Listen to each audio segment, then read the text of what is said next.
약 바울의 3주간의 사역에도 불구하고 데살로니가에서는 많은 이방인들, 특별히 경건한 헬라인의 큰 무리들이 복음을 성령의 확신으로 받아서 교회가 시작되었습니다. 그러나 데살로니가에 있었던 유대인들의 극렬한 방해와 반대 때문에 바울은 그곳에 오래 머물 수가 없어서 그곳 형제들의 도움으로 밤에 그곳을 몰래 빠져나올 수밖에 없었지요.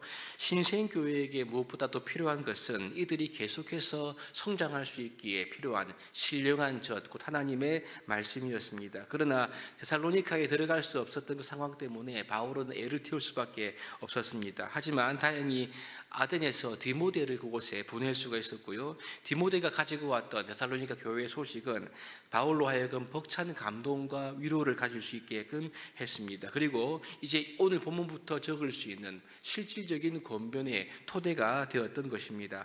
이제 오늘 본문부터 바울은 이 데살로니가 교회를 향한 실질적인 권변을 하고 있는데요. 1절과 2절에 보시면 이렇게 시작합니다. 그러므로 형제들아, 우리가 끝으로 주 예수 안에서 너희에게 구하고 권면하노니 너희가 마땅히 어떻게 행하며 하나님을 기쁘시게 할 수 있는지를 우리에게 배웠으니 곧 너희가 행하는 바라 더욱 많이 힘쓰라. 우리가 주 예수로 말미암아 너희에게 무슨 명령으로 준 것을 너희가 아느니라. 지금 여기 보시면 바울이 데살로니가 교회 성도들이 자기 일행들로부터 배운 말씀을 알고 있다, 이 말씀으로 시작을 하고 있습니다. 그러므로 이런 당부가 들어있는 것은 우리가 데살로니가에서 너희에게 전거했던 그 말씀들을 잘 기억해 보라, 이 뜻과 더불어서 지금 이제부터 내가 적는 이 모든 말씀은 우리가 데살로니가에서 전거했던 말씀과 같은 내용의 선상에 있는 것이고 동일한 권위가 있는 하나님의 뜻이요 말씀임을 강조하면서 오늘 본문을 시작하고 있는 것입니다. 여러분, 이 신생교회였던 데살로니가가 직면했던 문제는 크게 세 가지로 구분할 수가 있는데 그것은 성, 그리고 돈, 그리고 죽음에 대한 문제였습니다. 오늘 본문에서는 이제 성에 대한 부분을 먼저 다루고 있는 거죠. 3절에 보시면 이렇게 말합니다. 하나님의 뜻은 이것이니 너희의 거룩함이라 곧 음란을 버리고. 하나님의 뜻이 거룩함인데 거룩함은 우리가 이미 거룩하게 된 상태를 의미하는 그런 말이 아니고요. 단어를 보시면 거룩하게 되는 과정을 의미하는 그러한 단어가 쓰이고 있습니다. 그러므로 성도는 지속적으로 거룩하게 되어져 가는 과정, 즉 지속적으로 거룩한 삶을 살아가야 하는데 그 거룩의 중심에는 음란을 버려야 하는 성의 문제가 있다, 이렇게 말하고 있는 거죠.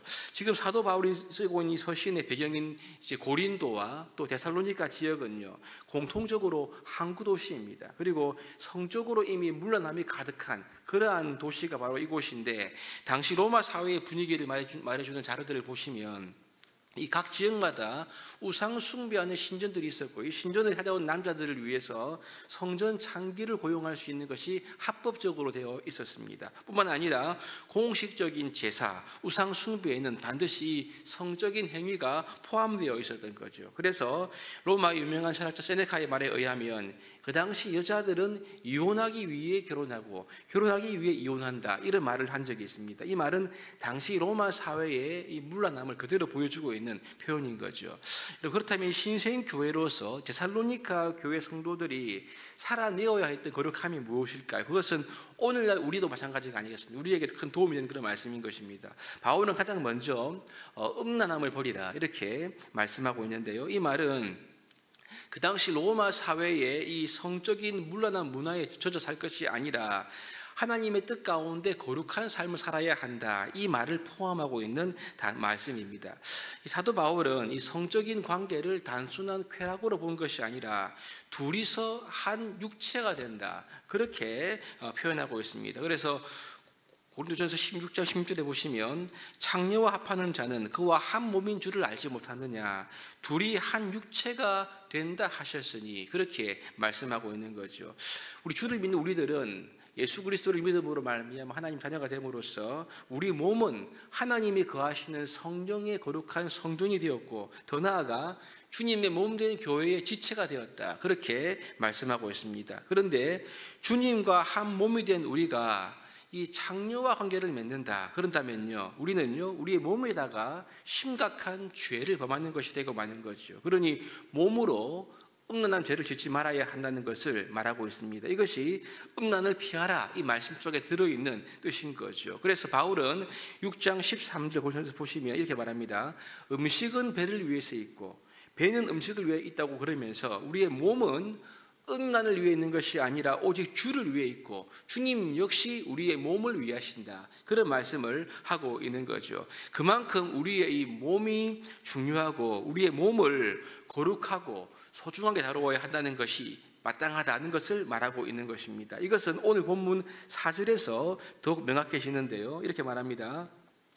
각각 거룩함과 존귀함으로 자기의 아내 대할 줄을 알고, 여기 보시면 자기의 아내 대할 줄을 알고에 성경에 보시면 작은 마크가 되어 있을 것인데 여기 보면 헬라어로 자기 몸을 절제할 줄 알고라고 밑에 쓰여져 있는 성경이 있을 것 같습니다. 여기 보시면 아내의 호국은 몸으로 번역된 단어가 원래는 그릇이란 뜻인데요. 이 그릇을 번역할 때 몸으로 번역을 하면 각각 거룩함과 존귀함으로 자기 몸을 절제한다 이렇게 되는 것이고요. 이것을 좀 더 풀어서 번역하면 결국 자기 몸을 거룩하고 존귀하게 되는 것은 실질적인 결혼 생활 안에서 남편과 아내가 서로가 거룩하고 존귀하게 여기는 관계를 의미하기 때문에 우리 개역 개정 번역은 이 의미를 더 치중해서 이렇게 번역하고 있다는 것을 우리가 알 수가 있습니다. 그러므로 음란을 버리라 이 의미는요, 우리의 몸이 주를 위한 것이기 때문에 몸을 결혼 관계를 넘어서 음란하고 방탕하게 사용하면 안 된다. 이것을 여기서 말하고 있는 것입니다. 오직 성은 결혼관계 안에서만 우리가 남편과 아내 관계 사이에서 거룩하고 존귀하게 사용하라. 이것이 바울의 실질적인 가르침인 것이지요. 그래서 구약을 보시면 율법의 교류에서 결혼관계를 넘어서는 모든 성행위는 간음으로 음란으로 간주하고 있고 여기에는 책임 혹은 형벌이 따르고 있는 것을 우리가 발견할 수가 있습니다. 바울은 지금 이러한 하나님의 말씀의 원리로 성적인 문란함, 음행이 가득한 그 사회 가운데에서 성도들은 거룩한 삶을 실질적으로 가정을 중심으로 살아가야 한다는 것을 말씀하고 있는 것이죠. 그러니 여러분 5절에 보시면 이방인처럼 세욕을 따르지 말고 6절입니다. 이 일의 분수를 넘어서 형제를 해하지 말라. 분명하게 말씀을 하고 있는 것입니다. 10계명의 10번째 계명을 포함한 말씀인 거지요. 이방인 같은 음란한 행위로 말미암아 다른 사람의 영혼과 가정을 파괴하면 안 된다. 이것을 분명히 하고 있는 것입니다. 여러분 비록 바울이 짧은 기간 데살로니가에 있어서 그들에게 말씀을 전했지만 그 말씀을 다시 한번 서신으로 강조하면서 이 음란한 죄에 대해서는요, 하나님의 심판을 분명히 말씀하고 있을 뿐만 아니라 이 거룩함에 대한 하나님의 부르심을 거역하면 우리에게 성령님을 주신 하나님을 거역하는 것이다 라고까지 말씀하면서 이 중요성을 강조하고 있습니다. 여러분 그렇습니다. 이 말씀은 오늘날 우리에게도 매우 필요한 말씀이 아닙니까? 요즘 세대 사람들은요, 이 결혼을 귀하게 여기지 않습니다. 자기 몸의 주인이 자기 자신이라고 여기지 않습니까? 그래서 내가 주인이다라는 가치로 내 마음대로 나의 몸을 사용하는 그러한 시대 가운데 살아가고 있습니다. 대부분의 드라마를 보시면 그 대부분 주제가 불륜이 아니겠습니까? 그죠? 이 불륜이 이제 한국 사회에 심각한 문제뿐 아니라 이미 보편적인 문제로 자리 잡은 것 같습니다. 여러분, 그래서 세상에 대해서 우리가 이 성을 성경적으로 이야기를 하면 꼰대 혹은 구시대의 발상이다. 그렇게 말하는 시대가 지금인 것이죠. 하지만 여러분, 주를 믿는 성도들에게는 하나님의 뜻이 명확합니다. 그것은 거룩함인데 특별히 성적인 방탕함, 음란함으로부터 우리의 몸을 거룩하게 지켜야 한다는 것을 말씀하고 있는 거죠. 그러려면 하나님께서 이 사용하도록 하신 성을 결혼관계 안에서 귀히 여기고 부부 안에서 아름다운 관계, 즉 하나님 안에 사랑과 신뢰의 관계를 키워나가는 것, 이것이 하나님께서 원하시는 것임을 우리가 깨달을 수가 있는 거죠. 그러므로 거룩함은 다른 것이 아닙니다. 부부가 서로 귀히 여기고 사랑하는 것, 이것이 하나님이 원하시는 거룩함임을 오늘 본문을 통해서 우리가 발견할 수가 있습니다. 우리가 이 말씀을 기억하면서 이 새벽에 우리의 가정, 우리 성도들의 가정이 더욱더 은혜 가운데 아름답게 행복하게 거룩하게 세워져 갈 수 있도록 기도하면 좋겠습니다. 특별히 우리의 다음 세대가 이러한 음란한 문화가 가득한 세대를 이길 수 있도록 그들이 하나님의 말씀으로 훈계를 받고 건강하고 복된 가정을 세워갈 수 있도록 기도해야 될 줄로 믿습니다. 이 제목을 가지고 우리의 가정과 다음 세대가 아름답고 복된 가정을 세워갈 수 있도록 기도하는 우리 모두가 될 수 있기를 주님의 이름으로 축복합니다.